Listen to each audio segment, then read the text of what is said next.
నమస్తే, welcome to ప్రజాదళం TV. నేను మీ journalist Sudhakar.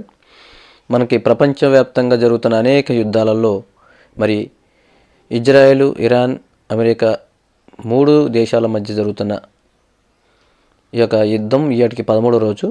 ఒకసారి ఆ యొక్క యుద్ధం గురించి, వాటి యొక్క పరిణామాల గురించి, ఏది విజయం పొందింది, ఎక్కడి వరకు అయిందో ఒకసారి ఈ వీడియోలో తెలుసుకుందాం. ముఖ్యంగా 3 దేశాలలో మధ్యలో ప్రారంభమైన ఈ యొక్క యుద్ధం ప్రపంచవ్యాప్తంగా అన్ని దేశాలకు సంక్రమించడం జరుగుతుంది.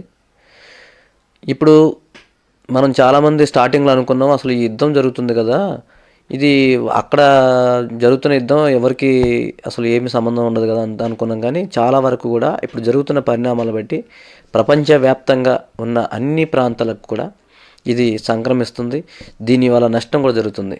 ఎందుకంటే ఇరాన్ యొక్క భూభాగం ఆ విధంగా ఉంది. ఇరాన్ యొక్క చుట్టూ కొండల ప్రాంతం, ఒకవైపు 3 వైపుల కొండల ప్రాంతం ఉంటే 2 వైపుల కొండ ప్రాంతం ఆక్యుపై ఉంటుంది. మూడో వైపు హార్ముజ్ జలసంధి సముద్ర మార్గం ఉంటుంది. ఆ సముద్ర మార్గం నుండి ప్రపంచవ్యాప్తంగా ఈ యొక్క ఆ మార్గం నుండి కూడా పెట్రోల్ అవుతుంది, గ్యాస్ అవుతుంది, అంతా కూడా సప్లై అవుతుంది. ఇక్కడ సమస్య ఏంటంటే ఇటువైపు ఉన్న తూర్పు ప్రాంతం వైపులో ఉన్న వాటికి అన్నిటి కూడా అక్కడ నుండి మనకి ఆయిల్ రావాలి. మన ఏరియా ఉదాహరణకు మన దేశానికి చూసుకుంటే అక్కడ నుంచి గ్యాస్, ఆయిల్ కూడా చాలా వరకు అక్కడి నుంచి వస్తుంది. అయితే ఇప్పుడు ఇజ్రాయెల్, అమెరికా సాయంతో ఇజ్రాయెల్ ఎప్పుడైతే ఇరాన్ మీద దాడి చేసిందో, ఇది ప్రపంచవ్యాప్తంగా ఎందుకు వర్తిస్తుందంటే యుద్ధానికి సంబంధించిన గల్ఫ్ దేశాల మీద, ఎక్కడైతే అమెరికా స్థావరాలు ఉన్నాయో ఆ గల్ఫ్ దేశాల మీద ఈ ఇరాన్ ఎప్పటికప్పుడు దాడి చేస్తుంది. వీటికి 13వ రోజుకి దాదాపు ఇరాన్ వైపు నుంచి 1300 మంది ప్రజలు చనిపోయారు. అలాగే మరి ఇజ్రాయెల్లో కమ్యూనికేషన్ బయటికి రాకుండా చూస్తున్నారు కాబట్టి ఎక్కడ అన్నది ఎంత అన్నది కరెక్ట్గా చెప్పలేము. అలాగే యూఎస్ఏలో కూడా తక్కువ, కానీ ఎక్కువ ఇరాన్ మీద దాడి జరిగింది కాబట్టి ఇరాన్ నుండే ఎక్కువ జననష్టం జరిగింది. అలాగే నిన్న భారతదేశానికి వస్తున్న ఒక నౌక మీద కూడా అక్కడ హార్ముజ్ జలసంధిలో దాడి జరిగింది. అంటే వాళ్ళు చెప్పే ఏంటంటే మేము చెప్తున్నా కూడా వెళ్ళిపోతున్నారు, ఆగకుండా వెళ్తున్నారు కాబట్టి దాడి జరిగిందన్నారు. అందులో 20 మంది సిబ్బందిని రక్షించారు, ఇంకో 2 మిస్ అయ్యారు. ఈరోజు మాత్రం మన విదేశాంగ శాఖ మంత్రి జయశంకర్ గారు వారితో మాట్లాడి గ్యాస్ సంబంధించింది కానీ, లేదంటే ఈ ఆయిల్ సంబంధించింది కానీ 2 నౌకల్ని మన వైపు వచ్చే విధంగా, జలసంధి దాటి వచ్చే విధంగా ప్రయత్నాలు చేస్తున్నారు.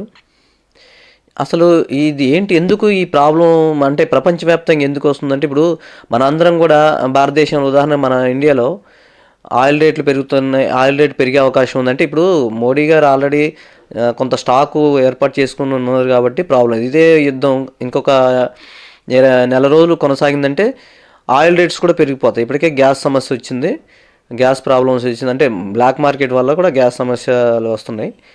అది అలా పెట్రోల్ కూడా, డీజిల్ కూడా, ఇంకా ఆయిల్స్ సంబంధించినవన్నీ కూడా పెరిగే అవకాశం ఉంది. ఎందుకు పెరిగే అవకాశం ఉందంటే ప్రతిది కూడా హార్ముజ్ జలసంధి నుండి మనకు రావాలి. వారు ఏంటంటే అక్కడ ఆ జలసంధి నుండి ఒక టర్నింగ్ పాయింట్ ఉంటుంది. ఆ టర్నింగ్ పాయింట్ నుండి అక్కడ భూభాగంకి దగ్గరగా ఉంటుంది కాబట్టి వాళ్ళకి, అంటే అలా దేశానికి బార్డర్కి పక్కనే ఉంటుంది ఈ నది సముద్ర మార్గం.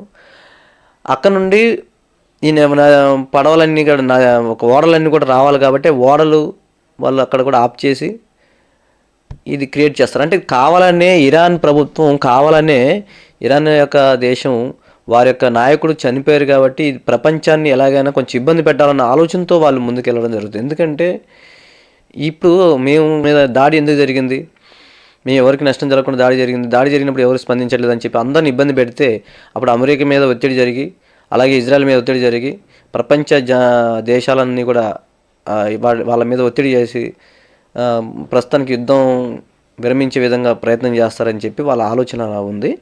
అంటే పరిస్థితులు బట్టి తెలుస్తుంది. ఇప్పుడు ఏంటంటే మనకి పెట్రోల్ రేటు, డీజిల్ రేటు పెరిగిందని మనం ఇబ్బంది పడతాం. అక్కడ లోకల్లో పెట్రోల్ రేటు తగ్గి నీటి అంటే మంచినీరు అక్కడ తక్కువ కాబట్టి వాటి ధరలు బాగా ఆకాశాన్ని అందుతున్నాయి. కాబట్టి అంటే ఒక్కొక్కరికి ఒక మార్గం, ఒక్కొక్కరికి ఒక విధంగా నష్టం జరుగుతుంది. అలాగే చాలామంది కూడా ఇప్పుడు ఏపీలోకి వచ్చరికి రొయ్యలు ప్రాన్స్ ఉంది, ప్రాన్స్ దాదాపు అక్కడికి ట్రాన్స్పోర్ట్ చేస్తారు.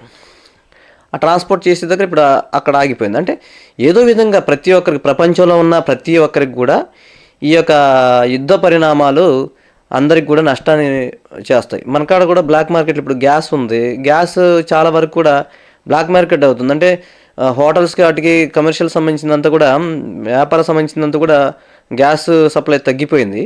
మిగతాదంతా కూడా ప్రభుత్వం ఎట్టి ఇబ్బంది ఏం లేదని చెప్తున్నారు. అయినప్పటికీ కూడా మనకి ఫోన్ చేసినప్పుడు గ్యాస్ బాయ్ రాకపోవడం లేకపోతే ఎత్తకపోవడం అంటే అప్పటికే భయం వేసే, అందరూ కూడా ఒకేసారి యుద్ధం జరుగుతుంది కాబట్టి గ్యాస్ ప్రాబ్లం అని చెప్పేసి అంటున్నారు కాబట్టి అందరూ ఒకటేసారి మార్కెట్ మీద పడిపోవడం, ఫోన్ చేయడం, తెప్పించుకోవడం. లేదంటే ఇప్పుడు హోటల్స్కి వీటికి సంబంధించిన గ్యాస్ సప్లై తక్కువ ఉంది కాబట్టి జనరల్ గ్యాస్ బండల్ని బుక్ చేసుకొని దానికి వాడుకోవడం, ఇవన్నీ జరుగుతుంటాయి. కాబట్టి ఈ సమస్యల వల్ల ఒక బ్లాక్ మార్కెట్ ఏర్పడుతుంది. కాబట్టి అందరూ కూడా సమస్యలు ఎదుర్కొంటారు.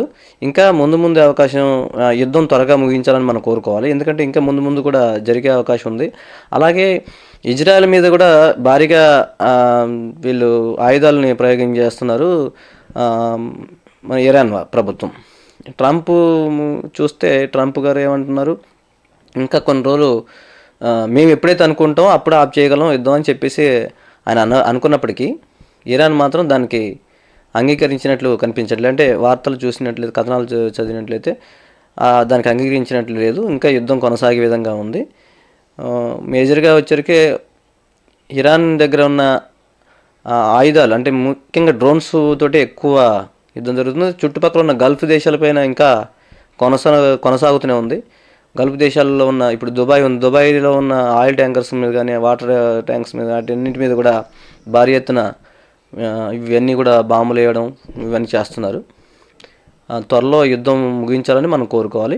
ఏదేమైనా యుద్ధ పరిణామాలు ప్రతి దేశానికి వర్తించే విధంగా ఇరాన్ ఒక ప్లాన్తో ముందుకు వెళ్తుంది. ఎందుకంటే ప్రతి ఒక్కరు కూడా మాకు నష్టం జరిగితే అందరికీ నష్టం జరిగే విధంగా ఉండాలన్న ఒక ఆలోచన కూడా మనకి కనిపిస్తూనే ఉంది.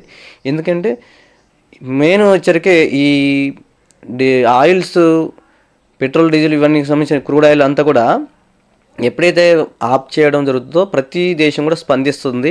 వాళ్ళకి నష్టం జరిగితే కంపల్సరీగా స్పందిస్తుంది అనే ఒక ఆలోచనతో ఉండి ప్లాన్తో వాళ్ళు ముందుకెళ్తున్నారు. అలాగే అమెరికా దేశం లాంటి దేశాలు కూడా, వారికి కూడా ఇంకా త్వరలో నష్టం వచ్చే అవకాశం ఉంది కాబట్టి వారు కూడా ఇంకా ముగించాలనే ఆలోచనతో వాళ్ళు ఉన్నారు. కానీ ఇరాన్ మాత్రం ఇప్పుడిప్పుడే యుద్ధం ముగించే ఆలోచన ఉండకపోవచ్చు అని మేము అనుకుంటున్నాం.